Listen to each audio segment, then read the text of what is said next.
بسم اللہ الرحمن الرحیم۔ معزز خواتین حضرات، السلام علیکم ورحمۃ اللہ وبرکاتہ۔ کیا قتل کے اعتبار سے مسلمانوں میں کوئی فرق ہے؟ یعنی 2 4 5 مسلمانوں کو قتل اگر کوئی کر دیتا ہے تو کیا کوئی فرق ہے کہ اس کو قتل کرو گے تو یہ سزا ہے، اس کو قتل کرو گے تو یہ سزا ہے؟ یہ ہے ہماری آج کی حدیث کا موضوع۔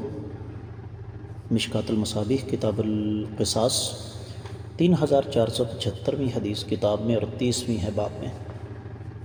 الفاظ یہ ہیں: وعن علی رضی اللہ عنہ عن النبی صلی اللہ علیہ وسلم قال المسلمون تتكافأ دماؤهم ويسعى بذمتهم أدناهم ويرد عليهم أقصاهم وهم يد على من سواهم ألا لا يقتل مسلم بكافر ولا ذو عهد في عهده رواہ ابو داود والنسائی۔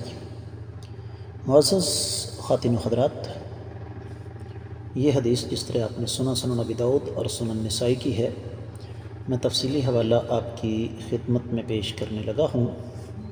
سنن نسائی ہے، کتاب ہے قسامہ قصاص اور دیت کے احکام و مسائل، 13واں باب ہے کافر کے بدلے میں مسلمان کو قتل نہ کیے جانے کا بیان، 4749ویں حدیث۔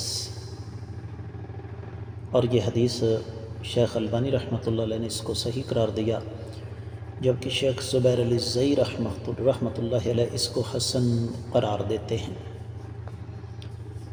ترجمہ اس حدیث کا کچھ یوں بنتا ہے: جب ہمیں پتہ چل گیا کہ یہ روایت سند کے اعتبار سے صحیح ہے کہ سیدنا علی رضی اللہ تعالیٰ عنہ سے روایت ہے کہ آقا علیہ الصلوۃ والسلام نے فرمایا، مسلمانوں کے خون قصاص و دیت میں مساوی ہیں، اور ان کے عام آدمی کی امان کا بھی لحاظ رکھا جائے گا، اور ان سے دور دراز والا شخص مال غنیمت ان کے نزدیک والے پر لوٹائے گا، اور وہ دشمن کے مقابلے میں باہم دست واحد کی طرح ہیں۔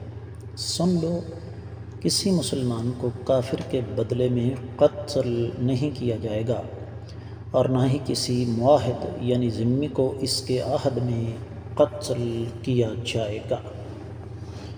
معزز خواتین و حضرات، حدیث مبارکہ اپنے مفہوم میں بالکل واضح ہے، لیکن میں اس حوالے سے 2 3 نقطے آپ کی خدمت میں رکھنا چاہتا ہوں۔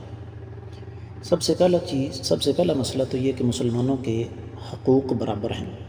ایک آدمی نے کلمہ پڑھ لیا، دار اسلام میں داخل ہو گیا، اب اس کا مرتبہ اور مقام اس کے اپنے اعمال کے اعتبار سے کیا ہے، قیامت کے روز اس کے ساتھ کیا سلوک ہوگا، یہ ایک علیحدہ بات ہے۔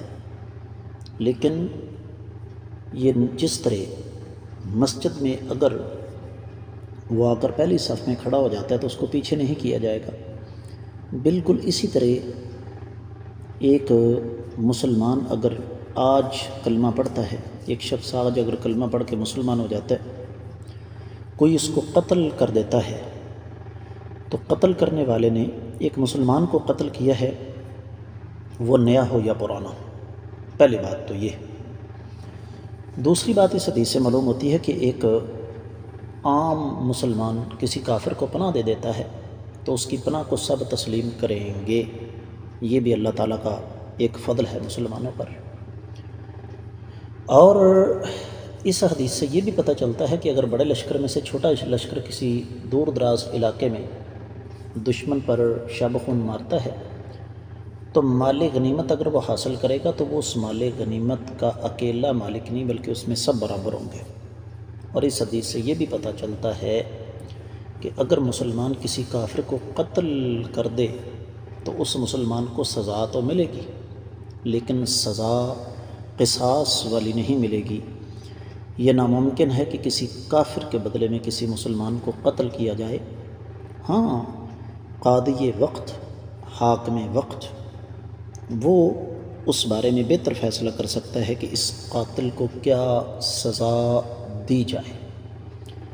اسی طریقے سے یہ حدیث ہمیں بتاتی ہے کہ ایک ذمہ جو اسلامی ریاست کے اندر رہ رہا ہے، اس کے حقوق کا شریعت اسلامیہ نے خصوصی طور پر خیال رکھا ہے کہ کسی بھی اعتبار سے اس کی حق تلفی نہ ہو۔ میں امید کرتا ہوں کہ یہ حدیث آپ کو اچھی طرح سمجھ آ گئی ہوگی۔ اس کے ساتھ ہی آج کے سبق سے اجازت۔ السلام علیکم۔